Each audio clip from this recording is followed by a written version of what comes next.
Hey everyone, welcome to Wondering Jews with Mijal and Noam. I'm Mijal. And I'm Noam, and this podcast is our way of trying to understand the Jewish world. We don't have it all figured out, but we try to figure out some big things out together. Our absolute favorite part is hearing from you, so please email us at WonderingJews@JewishUnpacked.com.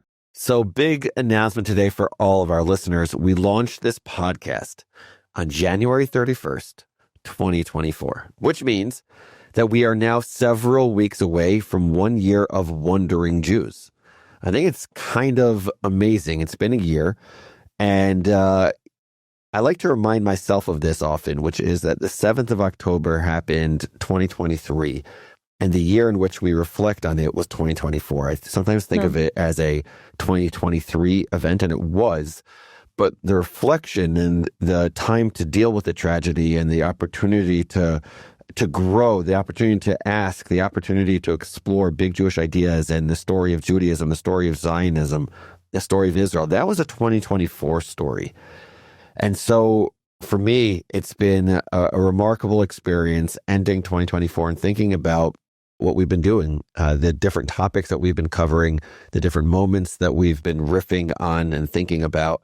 It's been a year, and it's been a journey, and it's been a year of a lot of wondering. If we pretended at any point in time like we had the answers to all the questions, then our apologies, my apologies. But that's not what it's been at all. It's been the reason we created this show and the reason we wanted to actually delve into topics deeply is because we wanted to wonder out loud, not wonder. We wanted to wonder out loud. And so that's what it's been. Yeah, it's kind of crazy now. Do you feel like it's been a year? No, I actually do not. And it's longer or shorter? No, it's been, what's that line that Jacob says about Rachel? It's Ki Yamim Achadim or something like, it's what's a the very line? Like it's romantic line, Noam. It's like that working for 7 years was just like a couple of days. It was just like a couple of days.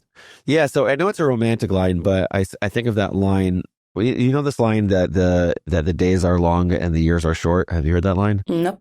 When I think of 2024, that's what I think about. I think about the days were long and the years were short. I actually cannot believe that 2024 ended. I cannot believe that it's been a year of us doing this.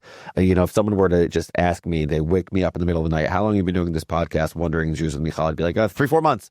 I don't know. But so that's been my experience. Yeah. What about you? Same. It doesn't feel like a year. It feels like less. I think it's interesting, Nam. I was just reflecting on what you said, that October 7th happened in 2023, and 2024 was a year of looking back. I just feel like in many ways we're still stuck in 2023, like the fact that our hostages are not home yet. I would never have believed that. The fact that we're still getting news every week of soldiers who are being killed, of war, it's complicated. Like time just feels like to stand still. And I pray that things improve soon. That's a little bit how I'm going to the new year right now. Yeah. But anyways, we really wanted to mark this milestone, the fact that we've been doing this for about a year, that we've been talking to each other, most often over Riverside, virtually, sometimes in person. And we decided that for the next few weeks, as we count down to our first birthday for this podcast, we'll be sharing the Unpacked staff top 5 picks for the best episodes of Wondering Jews from our first year. Wait, no, do you know what those 5 are? I didn't know what they would select. I did not know. No, I did not. I like whenever we're going deeply into any specific topic and we kind of get lost in that topic. I don't know if our listeners appreciate that, but that's what I like. So now, how were these 5 episodes chosen? How were they chosen? The team, they voted on them, and they came up with them and said these are the ones that really stood out. Okay, so they're not the most popular ones. No, they're not the most popular ones in terms of downloads per se. That's not what they were. Though all of them people found quite interesting, but these are the ones that the team at Unpacked, that our colleagues here at Unpacked, they thought were really worth highlighting. Start with number 5. Let's start with number 5. So this one was about ChatGPT, and it was prompted by Abby, who's a dear friend and a dear member of the downtown Minyan community that I lead. We had a wonderful Hanukkah party where Abby led us in candlelighting. Abby's awesome. I don't want to give the full episode away, but it started with a question about AI. And it ended up being a very deep discussion about what it means to be a rabbi, what it means to be human, what it means to want to be a Jew, and what kind of support we need. What do you remember from that episode, Noam? I don't remember anything from the episode except Really? for, I remember some people reaching out to me and saying, maybe we don't need rabbis anymore. And I was like, no, that's not the goal. That wasn't the goal. Of course we need rabbis. Of course we need teachers. A rabbi is a teacher. A teacher is a rabbi. Anyway, listen, shout out to Abby. Haven't met you yet, but you sound pretty cool. You sound awesome.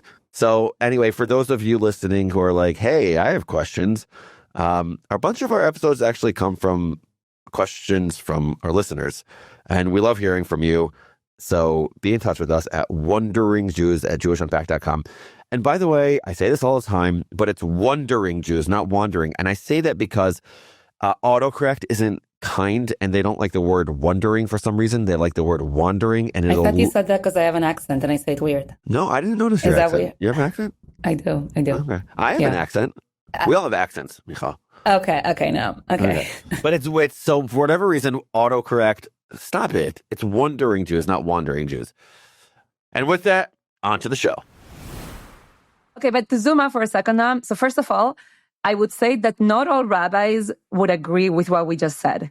There are some rabbis who are going to have more expansive notions of what they think the role is, and there are some rabbis who are going to be like, you're kidding me. Like, that's, I don't do all of that. I don't want to do all of that. I don't want you to expect me to do all of that. Mijal, are you telling me that rabbis are going to have strong opinions and disagree about certain things that have been said? Hey everyone, welcome to Wondering Jews with Mijal and Noam. I'm Mijal. And I'm Noam. And this podcast is our way of trying to understand the Jewish world. We do not have it all figured out, and we're going to try to figure some things out together. Our absolute favorite part is hearing from you. So please email us at WonderingJews@JewishUnpacked.com. And I want to mention one more thing. Whether it's Apple or Spotify, give us a 5-star rating. It's good for us to have that, to grow the show, to reach more people. And also, I don't think Mijal has ever gotten anything below an A in her life, even an A-. That would be awesome. So Noam, we have a question from one of our listeners, Amy. So Noam, who is your favorite biblical character and why? I love the Bible. There's an unbelievable amount of depth, and it's divine, and it's wonderful, incredible. Joseph. Joseph is my guy.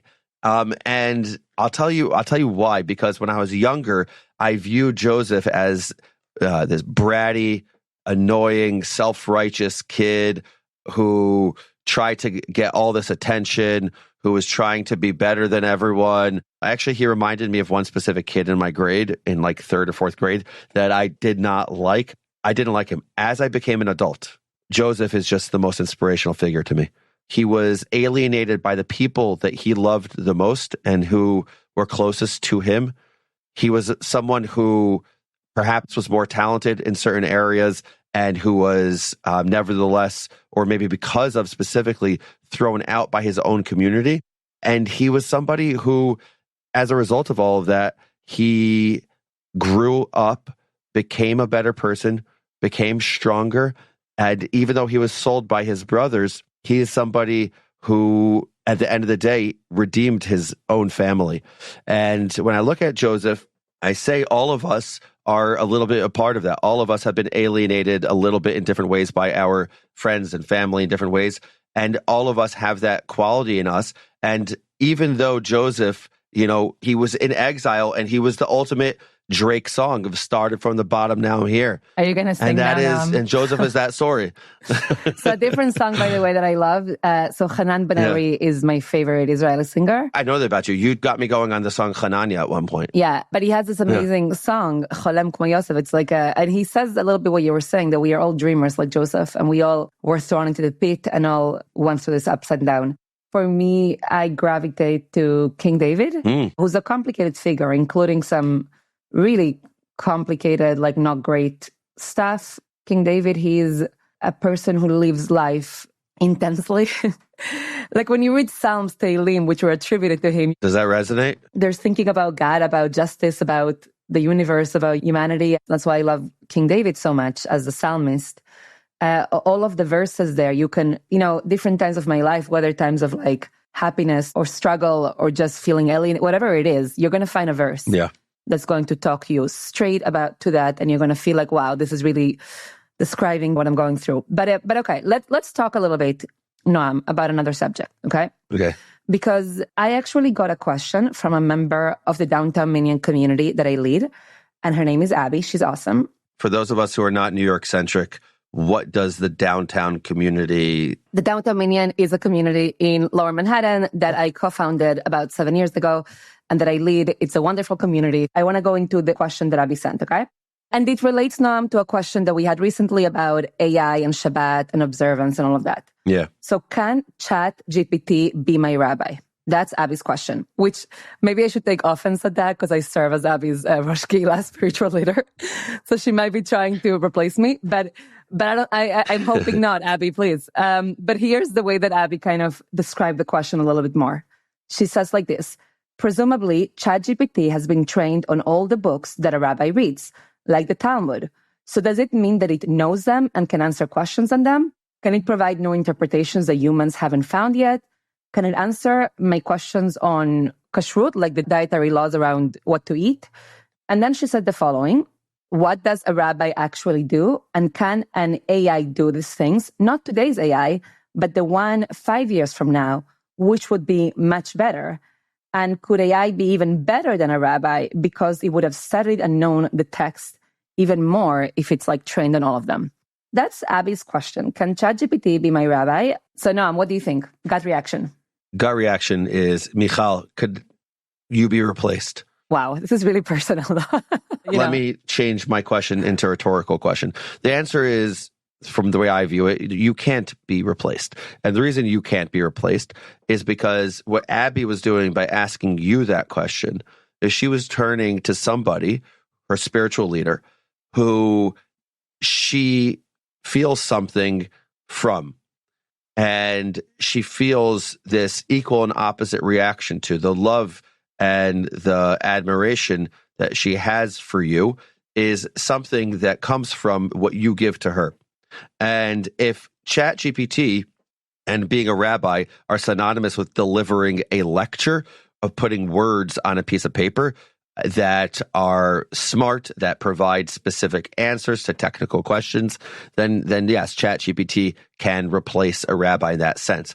But the goal of a rabbi, I'm using the word rabbi to mean a teacher. And I think that's what the word rabbi used to mean. When it says in Mishnah, when it says in the oral law from a couple thousand years ago, aseh lecha rav, make for yourself a rav. I think there are many interpretations that explain that it means make for yourself a mentor.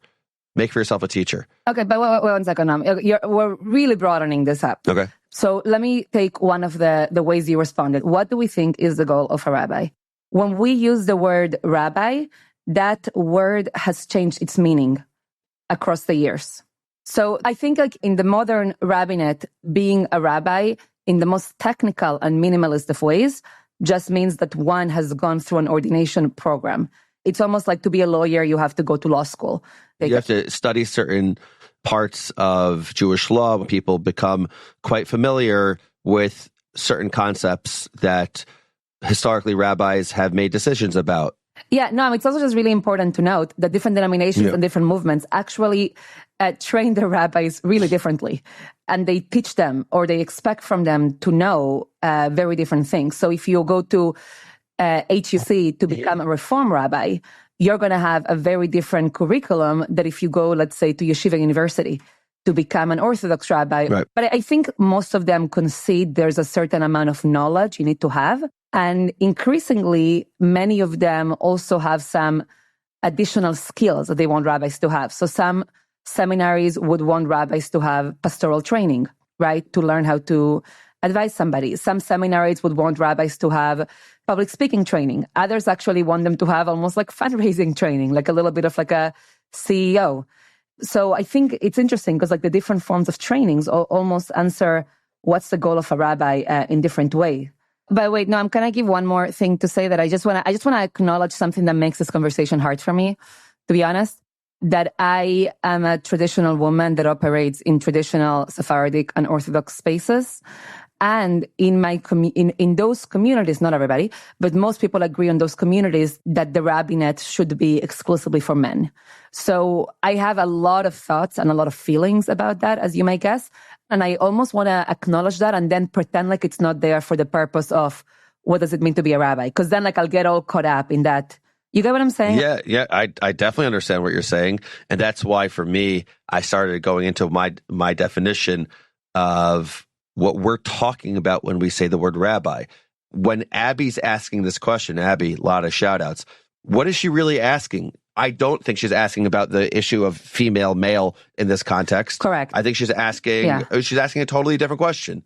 What is the role of a rabbi? Good. So I think there's multiple roles. We can separate them and we can tease them out. One of them, I think it's a role around just information. Like there's a question like, what does Jewish law say about the blessing that I say before I read the scroll of Esther? Or what does the Genesis say about Joseph? Okay.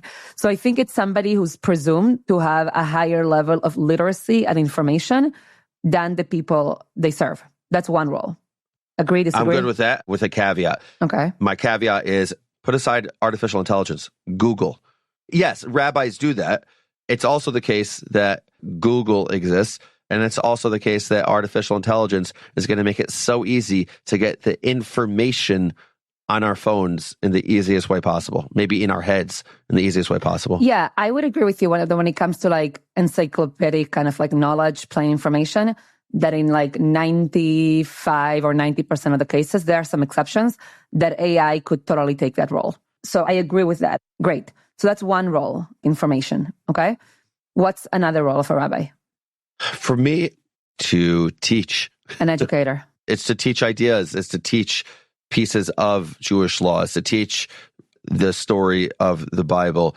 Make Judaism exciting and meaningful to the person who is their congregant or their student or their neighbor or their colleague. That's another major goal and role of a rabbi. It's both about, like, when you educate, it's not this detached, cold screen. You have to know your people.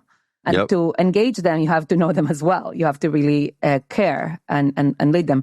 By the way, I don't know if we went through this. I'm a rabbi's daughter, rabbi's wife also, rabbi's sister. A lot of rabbis in my family, thank God. Wow. When I think about my dad and his work, it's educating. And it's also like my dad's mission has always been, how do we take this text and tradition that people might find alienating or foreign or just we don't really understand, and how do we describe the beauty and the amazing sophistication and relevance of what we've inherited. So I agree with you. And I think here, by the way, ChatGPT, I don't think a machine could do this in a way that has to do with really working with a community or with people and trying to think about, how to move them forward or how to engage. And for me, I think of something that one of the great scions of the Soloveitchik dynasty said over 100 plus years ago, Rabbi Chaim of Brisk.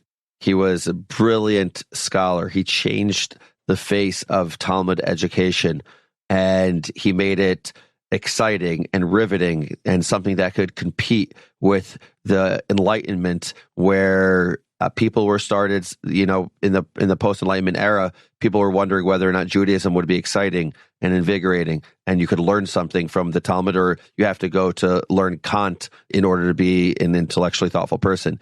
So this is a brilliant guy. I believe something that Rabbi Chaim of Brisk said was that the number one job of a rabbi is to take care of the vulnerable. That's it. Third category. First category was like dry technical knowledge, let's just call it that. Second category is education, engaging, the relationship between Jews and Judaism. Third category is to make people feel seen and take care of the vulnerable. It's like almost like pastoral. Yeah, exactly. And by the way, I want to be clear here. That's not just the orphan, the widow, the person that doesn't have a lot of money. All of us need that guidance and that help and are feeling vulnerable and feeling like we need something from a leader.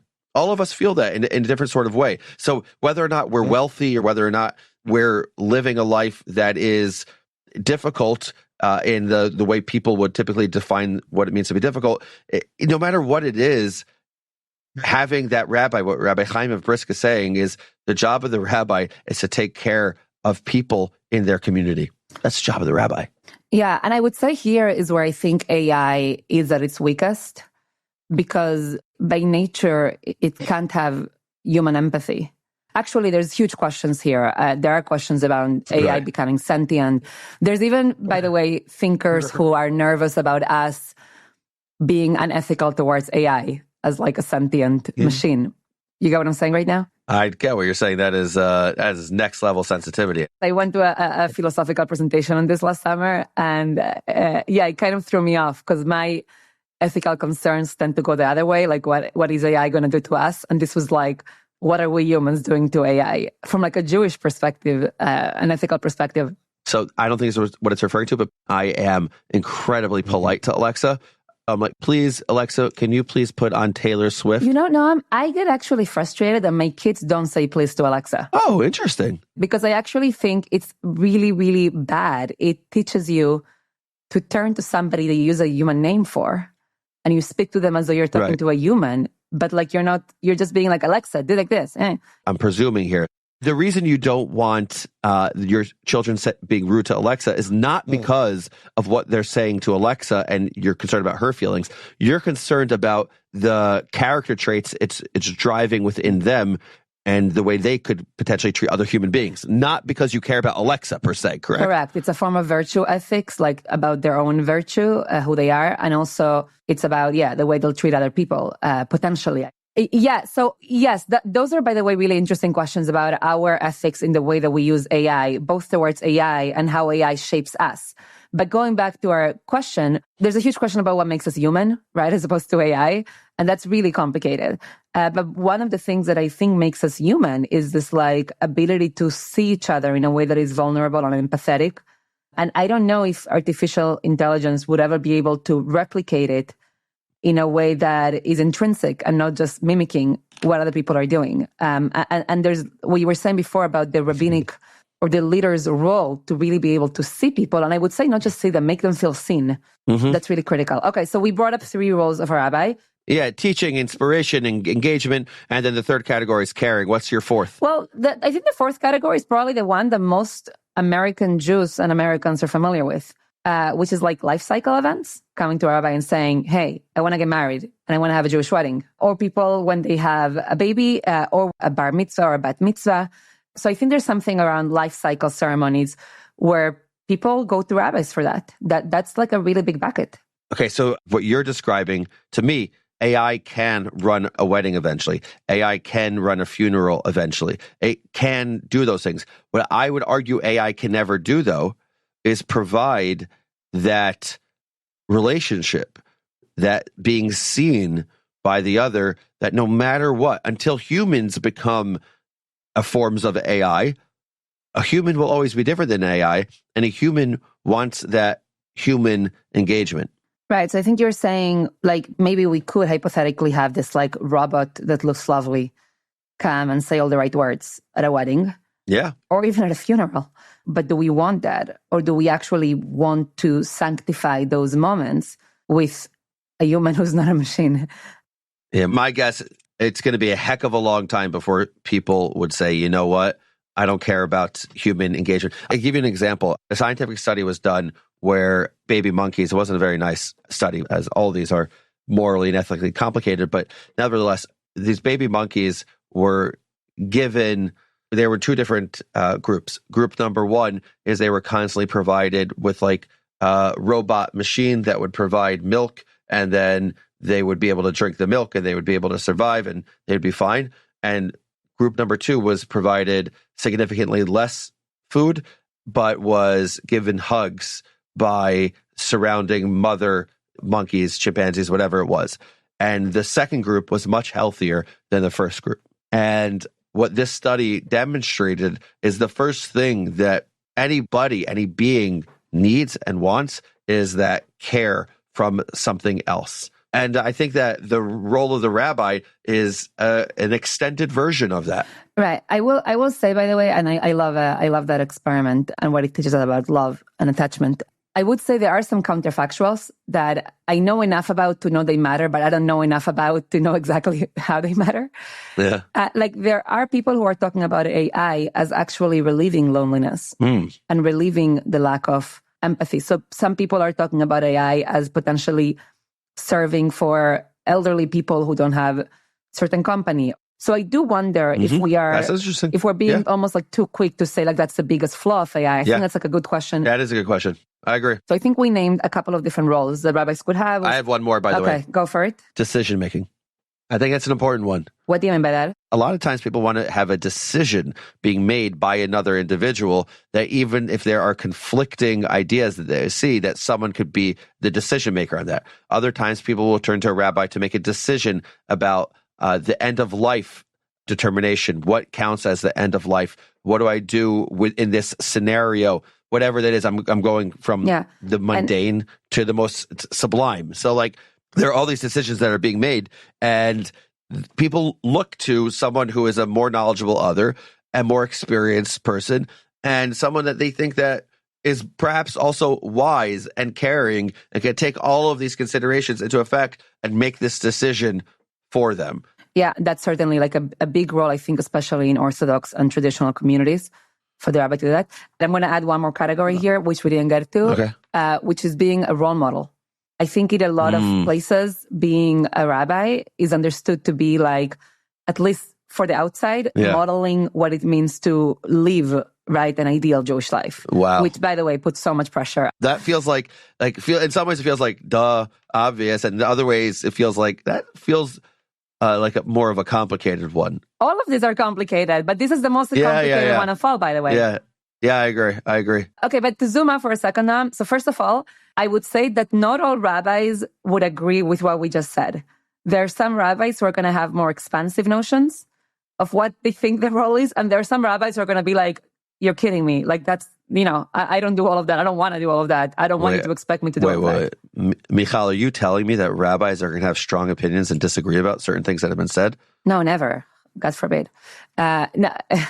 And I would also say people can, if you look at being a rabbi as almost just like a degree, so you can talk about plenty of people who have a law degree who don't practice like criminal law, for example. I think also like a pulpit rabbi is very different than a rabbi that is writing online for our audience doesn't see them every day. There's rabbis who like are professionals in like nonprofits. There's like so many different ways that rabbis can work. So for some rabbis, this is going to feel like it describes who they are, and for some it doesn't. But the point I'm trying to make is if you believe rabbis should do X, Y, Z, and the rabbi you're encountering only does X or only does Y, and let's assume they do it well, there's going to be a gap there between what you expect and what they want to do. Yes, no? Yes, but I want to review now, and I don't know where you're going to go, but let's say the categories again, and then let's answer the question, can artificial intelligence replace rabbis? Well, our question was, can ChatGPT be my rabbi? I think it's a little bit different. Okay. Can ChatGPT be Abby's rabbi? Okay.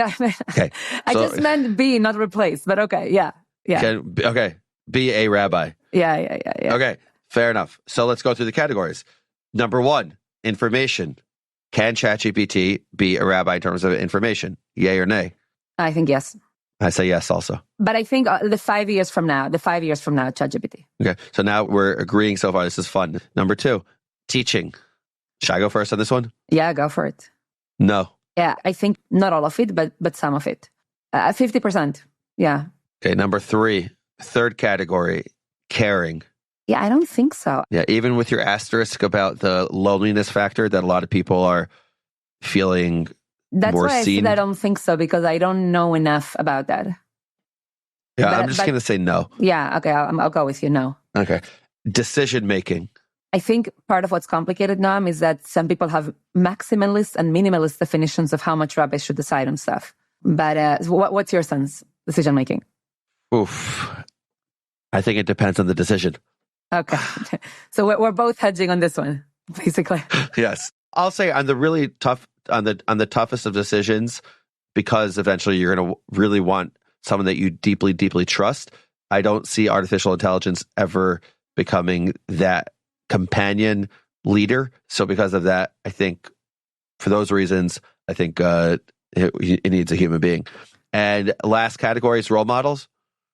No way. There was also life cycle, and you also had another one. Life cycle. So it's not 4 categories. So it's life cycle events. And then life cycle events we put into another category. This is getting confusing. And then role models. Noam, you had one more before role model. Okay. Yeah, that was decision making. Yeah. By the way, I need a decisor in every single day of my life, every moment. I need a good decision maker in my life. I'm telling you, making decisions is exhausting. Okay, but let's finish up. Okay, so Okay. in terms of being a role model, I don't think AI can take that over. But I'll tell you this. When my daughter was 5 years old, I asked her what she wanted to be when she grew up. She said, a unicorn. So I am going to say, when I grow up, I want my role model to be artificial intelligence. Okay, see what I did there? I don't even know what to do with that. But Noam, I wanna end with the following. Okay, maybe just two things. Number one, for folks thinking, can AI be a rabbi? I think a lot of it just depends. Not to be too subjective, but like which bucket, right? Are you looking for in terms of a rabbi? Because they can fulfill different roles in the same way that I might not go to a lawyer if I need certain information that I can get on my own. The other thing I'll say, Noam, is we started off with biblical characters, and both Joseph and David, I think part of the reason we like them is that they're complicated figures. They had ups and downs. They are flawed.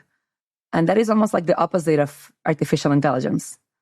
Like that kind of like human propensity. And that's what makes them compelling, because we see ourselves in them and we can assume we can become like that. So I think that actually is one of the most important elements of what it means to be a human. And I think Jewish role models and spiritual leaders should model that to some extent. And to go back to the beginning, for me, one of the climactic moments in the Joseph story is when the brothers are in the same room as him, and it says in Hebrew, Haim lo hikiruhu. They did not see him. They did not recognize him.